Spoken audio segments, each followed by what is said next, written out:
So when I tell a story, I do my best to relive it, not retell it. And the truth is, if you really want to be a great storyteller, don't retell a story, relive a story. From cave drawings to family histories to stories around the fire, humans crave order among chaos, connection amid isolation. So we tell stories. Our mission at the Storytellers Network is to bring the art of story to the masses. Whether you're in marketing, you're an entrepreneur, or you're developing your own personal brand, telling your story effectively can make the difference between celebrating milestones and collecting unemployment. The Storytellers Network strives to help storytellers tell their stories so you can learn from the best. Now, your host, Dan Moyle. All right, storytellers, welcome to the show. I am your host, Dan Moyle, and I'm so excited to have you here today as we're talking to business storytellers. My guest today is an incredible figure in the business world, and we're about to get to his story in just a minute. But before we do, quick reminder that you can find everything you need about the Storytellers Network at the website, thestorytellersnetwork.com. How to contact me if you want to send me a note. There's resources there on how to tell a great story from people much smarter than me and other stuff. Past episodes, great guests. I'm so blessed to have the guests that I've had. So go to thestorytellersnetwork.com for all of that. And if you're new and you want to subscribe, text the word storytellers to 31996. You'll get a text back on how to subscribe on Apple Podcasts and Google and that kind of stuff. And you can find us on Spotify too if you're not listening on Spotify. So check that out. Now, today's guest on the Storytellers Network is the founder and chief visionary officer of BNI. It's a Business Network International. And he's also an author, a humanitarian, and the expert in the field of business networking. Dr. Ivan Misner travels the world discussing referral networking, personal and professional development, and so much more. And he's been featured in the New York Times, the LA Times, the Wall Street Journal, on networks like CNN, NBC, and so much more. Even a great station, a great show in Connecticut that you'll hear about later in the episode. So stay tuned for that for sure. In the meantime, let's get to Ivan's stories. Well, thanks for joining me today, Dr. Ivan Misner. Appreciate you taking time to talk to the Storytellers Network, my friend. Thank you. My pleasure. And please call me Ivan. I will do so. So, Ivan, I like to talk to storytellers, obviously, and I like to think of almost kind of anybody as that. But when I was getting to know you a little bit behind the scenes, I looked at your bio and stuff. You've written more than 20 books. You've spoken on the stages around the world. You engage with people throughout your organization of BNI. Do you also call yourself a storyteller among everything else that you do? Yeah, absolutely. No question about it. I like to consider myself a bit of a raconteur. Someone who tells stories in a skillful or amusing way. I particularly like the amusing. I like to have some fun with my presentations, and storytelling is an absolute critical element of communication, I think. And why do you think that is? What makes it so vital to what we do? Oh, because stories are sticky. Hmm. When I tell a story, the message sticks better with a story than it does strictly with facts, data, or information. Sure. And do you tell those stories, do you tell the stories with a business goal in mind, or do we all use stories when we're even networking? Yeah, well, look, the story has to have a point. If the story doesn't have a point, it's called a joke. A story's got to have a point. It's got to be a lesson there somewhere. And so I tell my stories to drive home some kind of point, whether it's business or personal. I mean, you talk to my kids, oh, Dad's going off on one of his stories again.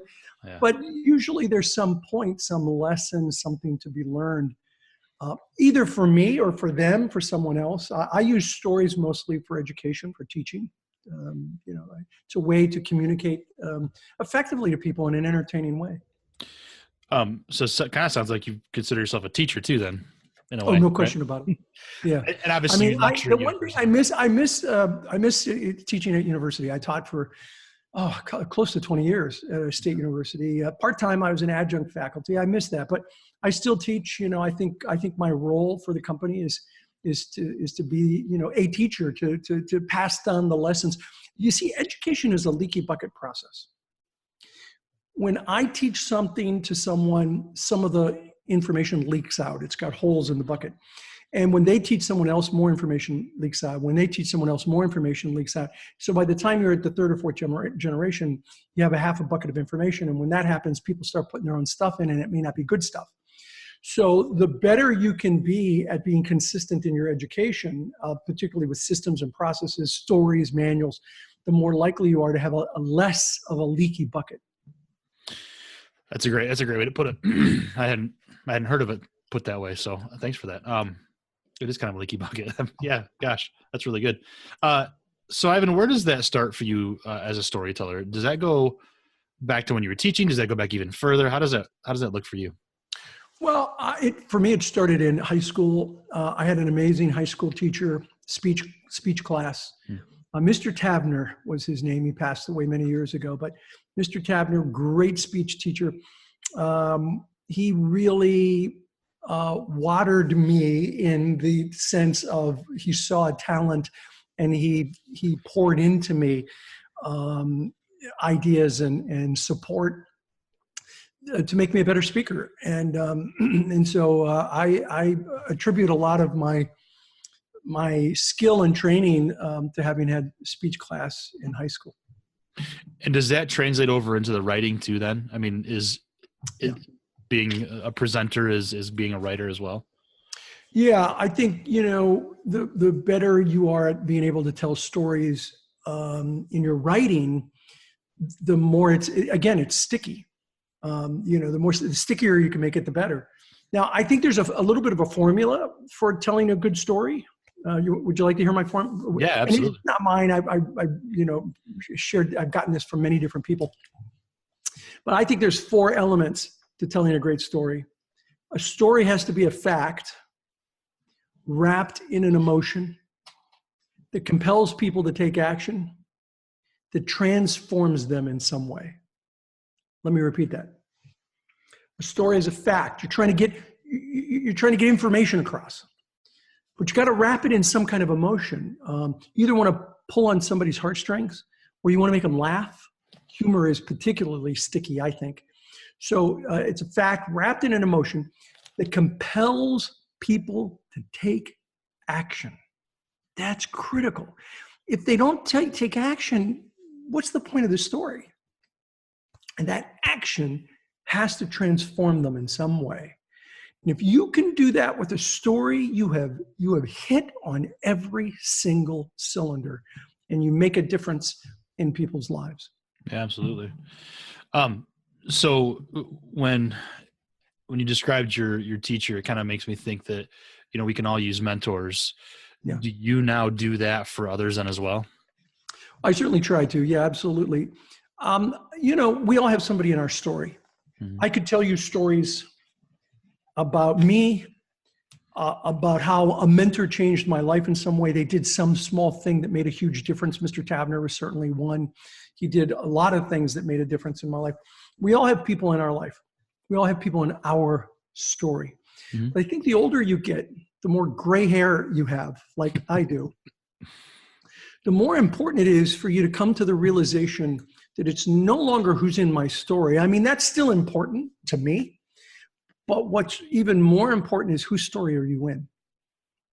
Let me repeat that. It's not who's in your story, it's whose story are you in?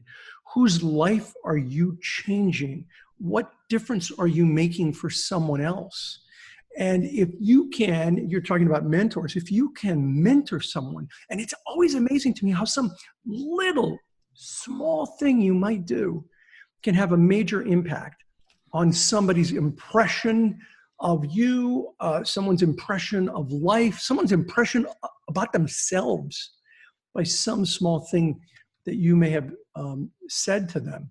And so it's more than just who's in your story, it's whose story are you in, which means that you need to be cognizant about being a mentor, even if it's not, once a week you're talking to somebody, but just a one conversation with a person, you can add value to their life. Yeah. Yeah.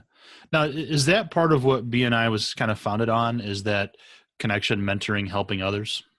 Yeah, no question. I mean, our principal core value is giver's gain. The idea that if I help you, you'll help me, we'll all do better as a result of it. And I'd have to say it's worked pretty well. We now have 8,865 chapters in 73 countries around the world. Wow. It's been Mr. Toad's wild ride. I mean, it really is amazing. Now, I no longer manage the day-to-day operation for BNI. I'm sort of the Colonel Sanders of BNI. I'm the spokesperson for the organization. And, I love what I do. I love what BNI does. Last year, we passed 11.2 million referrals. Wow. Within BNI. And from those 11.2 million referrals, we generated 14.2 billion with a B, $14.2 billion worth of business for our members. Now, Dan, just so you know, $14 billion is more than the gross domestic product for the country of Liechtenstein. That's incredible. Okay, it's a small country, I know, but still. But still. How cool is that we could do that? You are your own country. We are. We're bigger than Liechtenstein. That's incredible. Man, that's awesome. So speaking of the company and your role in it, I love the title of Chief Visionary Officer. Yeah. It sounds really cool. But what does that mean for you then, like on a day-to-day basis? Well, so that title was bestowed upon me by our CEO about 4.5 years ago. I brought in a partner into the company, and he suggested that I use the CVO title, Chief Visionary Officer. I thought it was a little woo-woo, to be honest with you. I did. It was like, yeah, really? But then I looked into it, and oftentimes the Chief Visionary Officer of a company is the founder, because the founder is, I believe, uniquely positioned to represent the organization. There'll never be another founder of BNI. And so the founder of the organization, if it's something they like, and I love it, I think an entrepreneur is either working in their flame or working in their wax. When they're in their flame, they're on fire. They love what they're doing. They're passionate about it. You can see it in the way they act. You can hear it in their voice. When they're working in their wax, it takes all their energy away. You can see it in the way they act. You can hear it in their voice. So being the spokesperson for BNI is my flame. I love it. And that's really the role, is to help continue to carry forward the vision of BNI, which begins with our principal core value of Giver's Gain. Did you ever think that when this started that would be your end goal, to be that spokesperson that gets to do what you do every day and love it? Okay. Yes and no. Yeah. No, not particularly with BNI. I mean, I'd like to tell you I had this vision of an international organization, with 8,000 locations. But when I started BNI, I was just looking for referrals for my consulting business, and I wanted to help my friends. And it blew up. It just snowballed. And, a year into it, I created a plan. I thought that we could really scale this business. But when I started it, that's not quite what I thought. However, I will tell you, and I wrote a blog about this. You can find the blog if you go to ivanmisner.com and look at life lessons. Just do a search on life lessons. When I was in my 20s, I wrote my life plan. In general terms, I didn't say I want to be the founder of a global organization with 8,000 locations. I mean, that's not what I said. Yeah. But what I said, basically, I'll see if I can remember. What I said basically was that in my 20s, those were my learning years. I wanted to be a sponge. I wanted to work crazy long hours and immerse myself into something and really learn. In my 30s, I wanted to start to really improve my game. I wanted to pick a business, and just charge forward in my 30s. In my 40s, I wanted that to be my real growth years, that I took that lane and just scaled a business. My 50s, I wanted to be at the top of my game. I wrote this all down. It's in there. It's in my blog. What I did decade by decade by decade. And in my 60s and beyond, and I wrote this down 40 years ago, I wanted to be the elder statesman of whatever it is I did. So whatever I did, the words I actually used was, I want to be the elder statesman. I want to be the person that people come to on whatever field it is you do. And I didn't quite know in my 20s what I was going to be when I grew up. Yeah. But I wanted to be the elder statesman. And so from that sense, I had a pretty clear vision of where I wanted to go in my life. It wasn't necessarily quite this with BNI, but so you see where I'm saying yes and no? Yeah, absolutely. Is it too late for somebody in their 40s to have that kind of vision? Absolutely not too late. It's never too late. Yeah. I was lucky I did it in the 20s, but it's absolutely never too late to create a vision as to where you want to be for the rest of your life. And today more than ever, we live so much longer. You're in your 40s, man, you got 50 years to go. Right. So yeah, don't wait until you're in your 60s to create a vision. Now's the time to do it. There's a great Chinese saying. Love this saying. When's the best time to plant an oak tree? The answer is 20 years ago. And then it goes on to say, when's the second best time? Today. So if you didn't plant it 20 years ago, today's the next best time. That's fair. Absolutely. And it sounds kind of like you crafted your story back in your 20s and then executed. So even back then, story probably is pretty important, I guess, huh? Absolutely. Story is just so important on so many levels.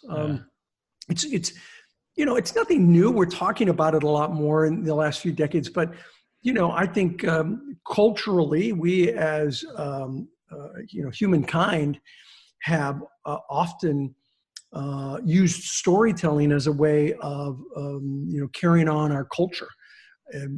Before there was writing, there was stories.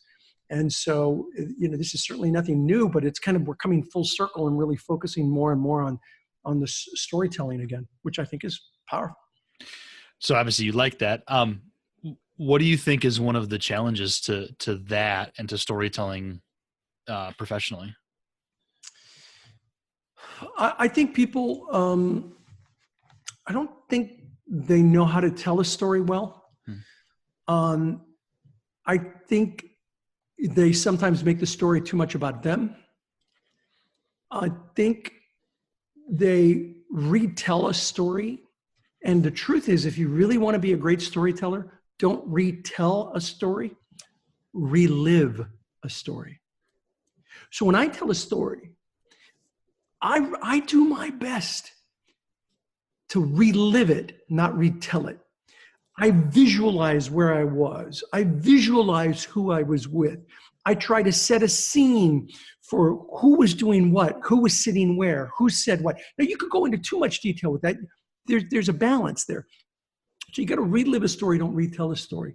And I think people, they don't get that the story really isn't just about them. It's about a message. You got to take them on a journey, and that journey has to compel them to take some kind of action that transforms them in some way. And I think people don't practice their stories. You've got to practice your storytelling. I never just do a story once. I work on it. And you may say, well, how do you work on a story? Story's a story. Yeah, it's not. You gotta get the timing down, especially if like humor. You gotta know when to pause. You may create the same scene, but the way you describe it could vary. And the way you describe it helps to create a better scene. And the timing is critical in storytelling, absolutely critical. And the words you use are critical. And so the only way to hone all of that is to practice that. And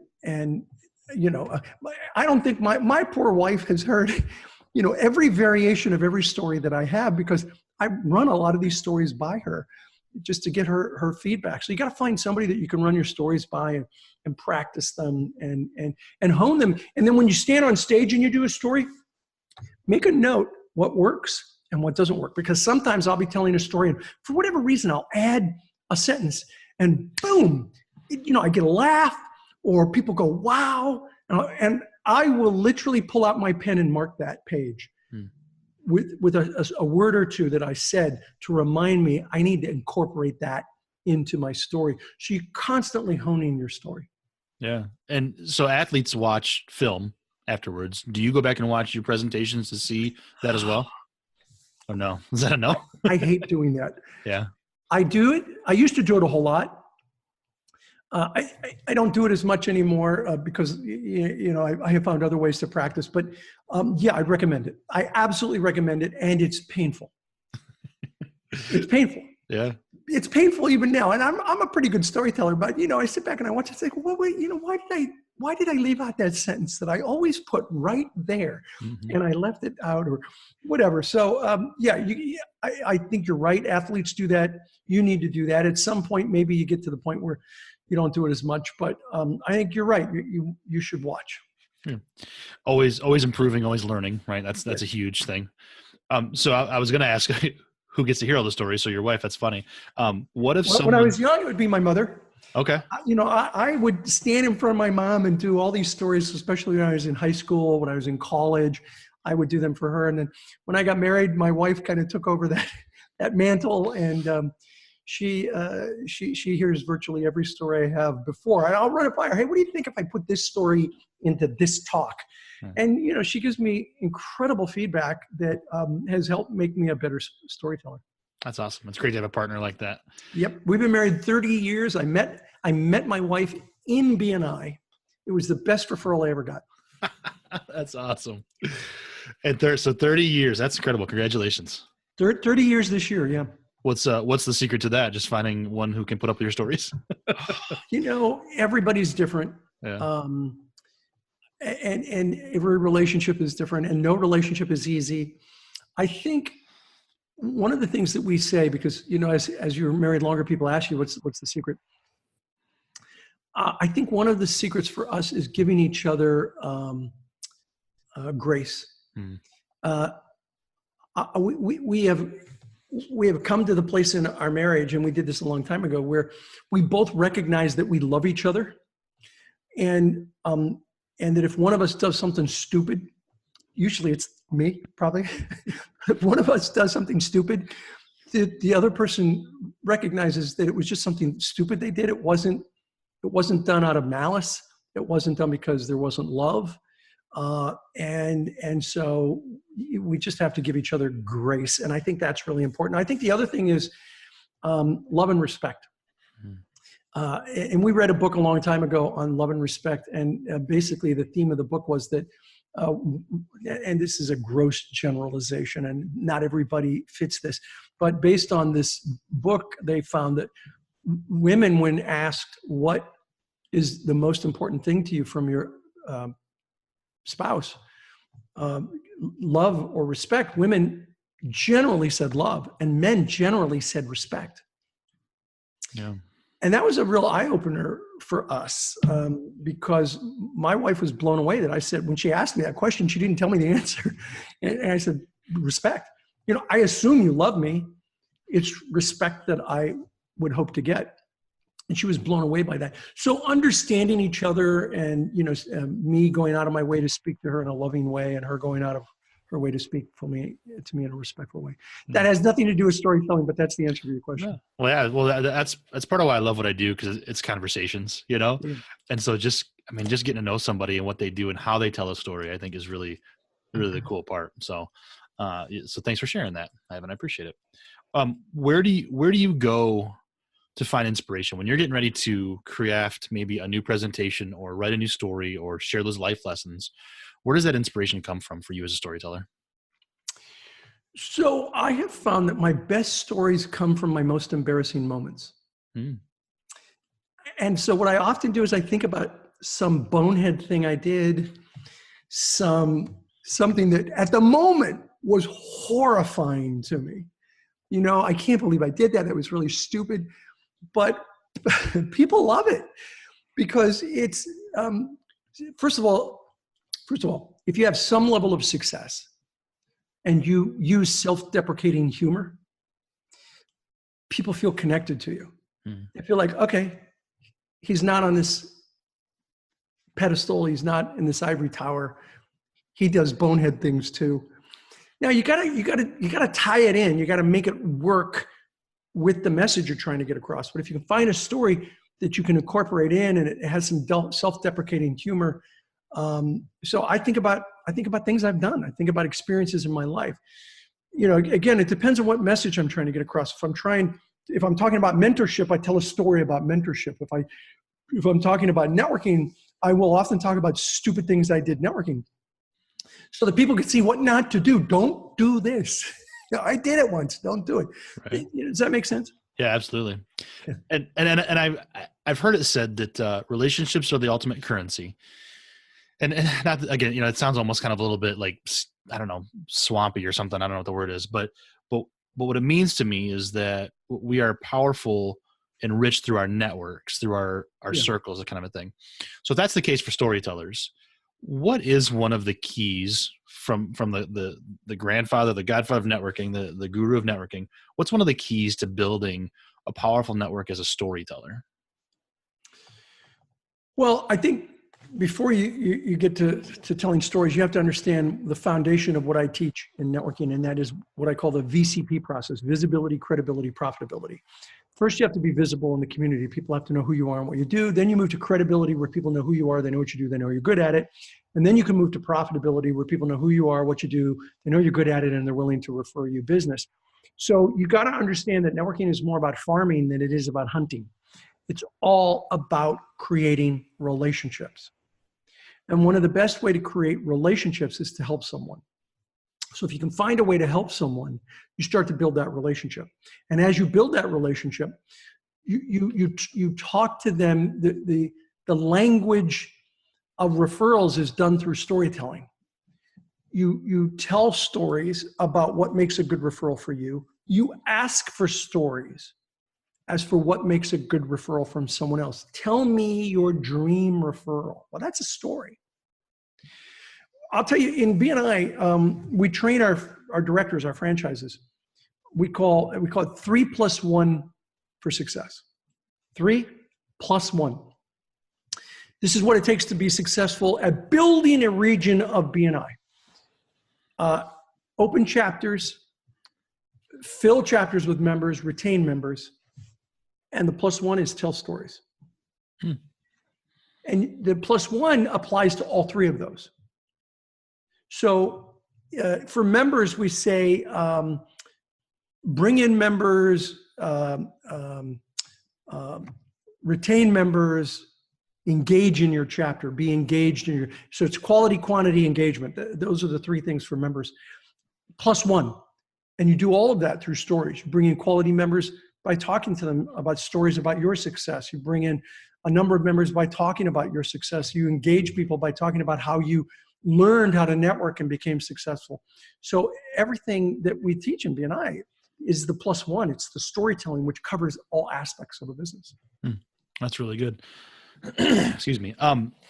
How do you think technology has changed what we do? And I want to get to two parts to this. The first part is I want to stay on the BNI track.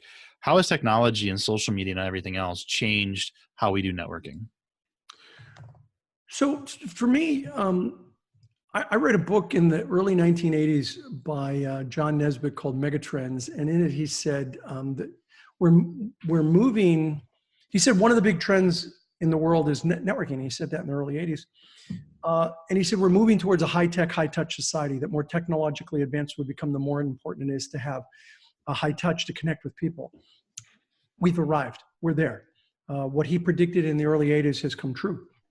And so to me, online networking, social networking, and face-to-face networking, it's not either or, it's both and. That both have a place in building a successful business today. And that surprises people to hear the founder of BNI say that. But the truth is, it is true. It's powerful. Technology has flattened the communication hierarchy. When I started BNI, a conversation with someone through Zoom, someplace else in the world for free was unheard of. Unheard of. One of my largest line items in my budget was the long distance phone bill. It's not even, I don't even know where it is in the budget now. There is no long distance phone bill to speak of. So technology has really changed the ability to connect. And so I'm a believer in social media, but it's not either or, it's both ends. You need to have both the face-to-face and social media. That's how I feel. So it's helped, but it's also hindered. I haven't talked about that. It's also hindered it in the sense that sometimes people think, well, all I have to do is post on on social media and people are just going to knock down my door trying to do business. And that's just not true. Right. VCP applies online. Visibility, credibility, profitability, it applies online. But I think it takes even longer to build a relationship online than it does face-to-face. And I've really found over the years that social media can be amazing when taken offline. I used to love Twitter. I'm still on Twitter, but I used to love Twitter because we would have then conversations in real life and I'd make friends through it and make connections, but it always happened offline. So offline, yeah. Now staying with technology then, how has technology and social media and anything else changed the craft of storytelling, do you think? Well, it's been good and bad. It's been good because I'm able to get my message out to so many more people. Right. I think the challenge with it is, it's telling a story in 140 characters. It's hard to do that. But if you include links, so I'm a fan because, if you can just give a sound bite to get someone interested and then take them to a site where maybe you have a short video, a couple of minute video, or you have content like in my blog where you can go a little bit deeper, get a little more granular. It's powerful. So I think superficially, it's problematic because everything is, looks like sound bites. But if you can link stuff where you can go deeper, then I think it's powerful. And based on results, I'd have to say it's incredibly powerful. I mean, just look at the growth of BNI. In the first 11 years of BNI, from 1985 to 1996, we opened 500 chapters. Now, 1996 is generally considered to be the start of the World Wide Web. So 1996 to 2007, first 11 years, we opened 500 groups. And I used to have people say to me, oh, the internet's going to really affect BNI. And they were right, it did. From 1996 to 2007, we opened 5,000 groups. Wow. So first 11 years, 500, second 11 years, 5,000. Yeah. We're pushing 9,000 now. And I think I'm a fan of online, but you just got to use it in a way that for those people who want to go deeper, they can follow you into a more granular kind of platform. Yeah. And it's interesting too, because the 140 characters, the 6-second videos, the Facebook lives, it can be done terribly, but it can also be done with an incredible skill and precision for storytellers. It makes me jealous of some people's skills and creativity. Yeah, but then we go to school on them and we improve our own storytelling as a result. Yeah, absolutely. Which is kind of the cool part too, I think, about this is that kind of what you said earlier, kind of to echo that, to get our story out and to connect with so many people around the world can be very powerful. We can learn so much. So that's huge. I got to believe you've heard all kinds of stories from around the world, all your travels, all the BNI participants, everybody. You've got to have heard a ton of stories. Do you have any favorites that stick out? Just, again, maybe in general, maybe inspirational, maybe BNI related, but what kind of stories impact you? Well, I think the stories that have a message, a meaningful message. Those are the stories that always impact me. And it may be in BNI, it may be how much money they made, but oftentimes it's not. The ones that really stick in my mind are the transformational stuff, how they were before and how they are now. Like people who say, yeah, I've made a lot of money in BNI, but let me tell you something. What I really love about BNI is I can now stand and talk to a large group of people and be comfortable with that. It's taught me how to speak to others. When I hear people tell stories about how they're in business today because of BNI, one guy in particular that I met, he said that he put his entire life savings into starting his moving and storage company. His entire life savings, his retirement, everything. He and his wife, they poured it into this business, and they opened their doors in January or February of 2008. And he said the Great Recession hit. Oh. And he really thought he was on the verge of bankruptcy and he was going to lose it all. Everything he had worked his life towards. And he joined the BNI chapter. And through that BNI chapter, he started generating tons of business. And today he has, it was a moving and storage. He had one truck. no storage location. Today, he has multiple storage locations, 2 offices in 2 different states, and a dozen trucks or more. And, you hear stories like that where somebody not only survives a recession, but thrives during recession. You hear a story like that, and it's life-changing. That's the kind of story that you can see transformation. I'm glad you get to hear those stories. That's awesome. We hear so many negative stories that the fact that BNI gets to share those among its ranks and you get to hear them, that's pretty powerful. I have to believe that the early days for you, similar to him, had to have been a little bit difficult. And then now you get to where you are, you look around, you've got milestones that in my eyes might show you that you've made it, so to speak, right? Yeah. How does that feel? Can you think back to those early days and see a path, or is it just all kind of like, here I am now? No, I think there was a path. First of all, I tell people I'm a 20-year overnight success. It took 20 years because people thought I was just incredibly successful, 10 years into BNI, and they had no idea that I was just barely making ends meet. I mean, we were successful, but we weren't wildly successful. And one of the reasons for it was I was pouring money back into the company to grow.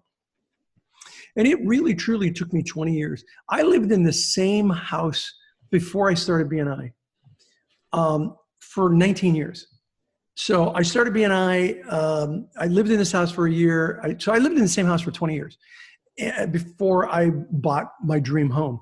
And the secret to success without hard work is still a secret. It takes hard work.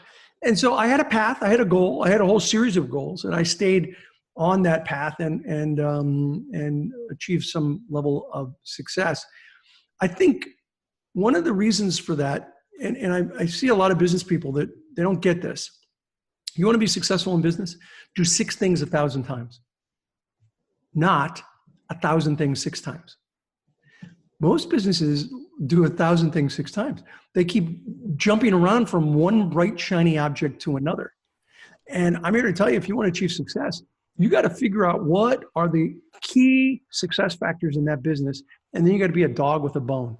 And I'm a dog with a bone. I may not be when I walk into a room, I know I may not be the smartest guy in there. I may not be the most talented guy in there, but I can tell you I'm almost always the most persistent guy in that room. And so you got to figure out what your strengths are and run with those and do 6 things 1,000 times. And so I didn't quite know exactly where I'd be, but I had a path, I had a vision, and damn, the torpedo's full speed ahead. There you go. 6 things 1,000 times. That's good. It's powerful. Ivan, do you have a favorite storytelling platform? Stage, books, videos? Stage. Podcasting. Stage, yeah. Stage. I can do it. Listen, I tell the same stories in a book. It's different, by the way. Telling a story in a book is different. I'll give you an example. I have a great story. It's an old football story that I've used for decades when I was in high school football, and I tell this great story. And in the story, I recorded the story so that I could put it into a book. And it didn't work without editing, because you say things in a story that verbally that don't work in writing. For example, when I met the first, I had an opportunity to see the Los Angeles Rams in person, full regalia. I was on the field. They walked out. And in my story on stage, I would say, I saw these guys and they were that big. Well, that big doesn't work in a book. Yeah. So I actually had to change what I said, and I changed my story so I could write about it. And then now what I do is I say, imagine that door frame with a helmet. So now that's visual. Imagine a door frame with a helmet. That works. Yeah. So you change your story in writing versus on stage. But I love on stage because you get immediate feedback that you don't get in a book. You don't get that immediate feedback. Yeah, I think just for me, I think that's where I'm leaning over the years. I love being on the stage. Yeah. I understand some people really fear public speaking, but I also just don't get it. It's just so much fun. It is fun, but you got to practice, and it's frightening to stand up there and have everyone watching you. I get that. A good friend of mine, Andy Andy Lapata wrote the book. I think the title is "And Death Came Third," and it's based on a survey of people as to what they're most afraid of. Speaking was number one. Death was three. Dying was the third thing they were most afraid of, but speaking was number one. And he talks about the importance of speaking and how you're going to improve your business, whatever it is, by learning how to tell stories and speak. Mm-hmm. Man, great stuff, Ivan. This has been absolutely incredible. Before I let you go, I want to know my final question is my favorite. And I want to know that since you consider yourself a storyteller, this may be difficult, but if somebody said to you tomorrow, Ivan, you cannot tell any more stories professionally. You're done. You can't be a storyteller. What would your last story be that you'd want to go out on? Well, I don't know if you have enough time for it. Sure, absolutely. If you do. Well, I think probably one of the funniest stories, and it's a very meaningful story in my presentations, would be, and I'll give you context. It's a presentation I do where I talk about practicing your networking, and that it's so critical to practice. And I say to the audience, don't worry about making mistakes. You will. It's inevitable. You're going to make mistakes. Move forward. Do all the things that I've talked about for the last hour in my speech. Do all of these things. You're going to make mistakes. You'll work it out as you go. Don't worry about making mistakes. And then I tell a story about a mistake that I made on live television. This is back in 1995. In 1995, live television was live. I mean, live. It was before Janet Jackson and the infamous clothing incident. The wardrobe malfunction. Malfunction. Yeah. Now everything is tape delayed, but back then it was all live. And so my publicist called me and she said, I had just had a new book come out a few months earlier, and she said, I have a great interview for you. It's called the Fairfield County Exchange. It's in Connecticut, but it's a really, really big show throughout Connecticut. And they'd like you to come in and talk about networking. I said, great, I'm in. She said, but it's live. I said, yeah, that's fine. She said, no, it's live. So whatever you say is going to go out on the air. And they have I don't know what it was, 1 million viewers. Are you okay with that? I'm like, well, I was okay. You're making me nervous now. She said, well, you gotta know what you're getting into. I'm like, okay, I can do that. So she said, okay, fine. So, I'll bring you in. Oh, there's one other thing she said. You got to do something visual. I said, what do I got to do that's visual? I got nothing that's visual. What am I going to do? Run up and down the aisles, pass out business cards? She said, I don't know. You're the networking expert. You got to come up with something visual. So I'm like, okay, fine. So I came up with this. Dan, it was the dumbest idea. The tools to network. And I went out and bought this little toolbox. And I put business cards in it and card box and a badge and all this stuff to network with. And I knew it was lame, but I didn't have anything else. And so I had to come up with something. And what I decided I would do is I asked my director, I said, what do you think if I do a little magic trick? Because I was an amateur magician. I am an amateur magician. So what if I do a little magic trick? And he said, well, what do you have in mind? I said, well, maybe I'll have the host, I'll have her hold up a copy of my book. And when I hold up a copy of my book, when she holds up a copy of my book, I'll say, oh, careful. She'll say, why? And I'll say, because that's hot. And I'll do this little magic trick. You've seen magicians where they go, and flame comes out of their hands. Yeah. I said, I'll do this little magic trick. I'll hold the book and go, have flame come out. He said, yeah, do that. That's good. So I decided to do it. So I go in. I'm ready to do this interview. I know I have a stupid thing with the toolbox, but I have a good ending. And I'm waiting for the interview. And we're in a big room, the green room, waiting. And this guy walks by dressed as a police officer. And then some guy walks by dressed as a Native American. And then somebody walks by dressed as a construction worker. And in the green room, somebody goes, that looks like the Village People. Yeah. Now, this was 1995. And we're like, no, that's not the Village People, really? And so we're watching the show live. And they get on for a commercial break. And they say, ladies and gentlemen, next on the Fairfield County Exchange, the Village People. And Dr. Ivan Misner to talk about networking. And I'm like, are you kidding me? Are you kidding me? I go on after the village people? This is going to be so embarrassing. So to get that flame, you have something which is called flash paper, which is like cotton. If you put more in, you get a bigger flame. So I thought, okay, this has got to be good. I'm going to put just a little bit more of that stuff in here so I get a big flame. So I watch as the village people go out there. Oh, again, they were incredible. Everybody's standing and dancing and singing. And I'm like, oh my God, I go on next. I'm going to put just a little bit more of that stuff in here. Oh, no. And then, of course, what's the last song that the village people would do? I assume YMCA. So the camera pans out to the audience. The entire audience is out there doing this YMCA. And I'm like, oh, this is going to be so embarrassing. I got this toolbox thing, and I got to make this big. I'm going to put just a little bit more of that stuff in. So they're running over time. Producer comes in, goes, Misner, who's Misner? I'm like, that's me. Okay, look, the village people ran late. You're going to have to come in, and you only have a couple of minutes to get mic'd up and talk to the host, and you're going to be on in just a few minutes. I said, okay, just 1 second, please. A little bit more of that stuff. So we go out there, and I say to the host, it was a man and a woman, and the woman was going to do the interview. And I said to the hostess, I said, look,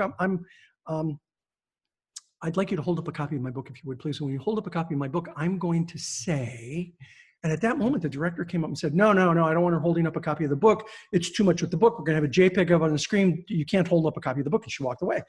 And you could see the blood drain from my face because that was my big close. And so the hostess, God bless her, she said, I'm the host. What do you want to do? I said, oh, thank you so much. I appreciate it. Would you hold up a copy of my book? Now, while I'm doing this, some big burly guy's putting a microphone on me, and I'm trying to have this conversation with her. Now the microphone is on, and I say, hold up a copy of my book. And when you hold up a copy of my book, I'm going to, so I never got to say what I was going to do. And the director came up again and she said, hey, you two, I said, because now she could hear me, I'm on mic. She said, hey, you two, I said, she can't hold up a copy of the book and you're on live in 4, 3, 2. And the host goes, it's okay, don't worry about it. I'll just go with it. Do whatever you want. So I'm like, okay, fine. So we get to the end of my interview. She, being the consummate professional she was, she held up a copy of my book. I said, oh, careful. She said, why is that? I said, because that's hot. And I went, and I maybe put a little too much stuff in the thing because it went, whoosh, and she went, ah, and jumped into the lap of her co-host, screaming. You know, we're on live television, and she is screaming in the lap of her co-host. What I hadn't realized is that the cameramen, this is old school cameras, they all got blinded. So 3 cameramen, no one's staffing the camera. They're all doing this. The director's in the back doing this. She's screaming live television. She's clutching her chest. She says, we're still on. Thank God I didn't swear on live television. Thank God I didn't swear on live television. The only thing her co-host said throughout the entire interview, he said, right now, he looked off camera. He said, wardrobe, new pants for her, please. Director says, cut, go to commercial. Cut, go to commercial. We went to commercial. There was my director off camera. He was like, that was visual. We should leave. So, you know, in most states, I'm considered an expert in networking, but in Connecticut, I'm considered an arsonist. The point of the story that I make when I do this speech is, look, we all screw up. I bet you're not going to screw up on live television. I have. So don't worry about screwing up. Nobody cares. Move past it. Figure out how to do this right. You can be highly successful in your networking, and you're not going to mess up on live TV like I did. That's the point. And the story really hits home that everybody makes mistakes. And that's what I was saying, where, you know, if you can have some self-deprecating humor, somebody looks at you, they think, dang, he's really successful. Then they look at me and they go, yeah, but he's done some pretty stupid things too. So we all have. So that's the story. If I couldn't tell that story, life just would not be as fun. Absolutely. Well, thanks for sharing the story, Ivan. I appreciate it. Wonderful. My pleasure. Truly my pleasure. Absolutely. So where's the best place people can connect with you? So my blog, ivanmisner.com, a lot of free content, including I have a new book that came out recently, Who's in Your Room? Nice. Who's in Your Room? Secret to Creating Your Best Life. It's a great book. I got a lot of content up there. It's all free. Everything up there is free. And of course, if someone is interested in BNI, you go to bni.com, and lots of chapters all around the world. Excellent. And I'll link to those in the show notes for listeners too. Great. The book is, you can go to the book, you can get it on Amazon, but who'sinyourroom.online if you want information about the book. Who'sinyourroom.online. Perfect. Excellent. Well, thanks again. I appreciate your time today, Ivan. This was a lot of fun. Thank you, Dan. You had some great questions, questions that I'm rarely asked. Thanks. Oh, thanks. So there you have it, Storytellers. Dr. Ivan Misner of BNI. What an incredible organization and such a good guy. So I hope you enjoyed the episode. And if you did, share it with somebody. Send it on social media, email, text it, tell somebody. I just tell people on the street, hey, I have a podcast. Check it out. But if you tell them, even better. So thank you for that. And again, if you are new here and you want to subscribe, text the word Storytellers to 31996. And visit the website, thestorytellersnetwork.com, for more resources on how to tell a great story from Park Howell, from Donald Miller, from other great resources. And just connect with me. Go to the contact page. On there, it'll be a button that says Contact Dan. Send me an email. Let's have us a conversation. All right? So there you go. Thank you for listening. Thank you for leaving reviews. Thank you for being a part of the Storytellers Network. Until next time, here's to telling our stories and having those stories to tell. Cheers.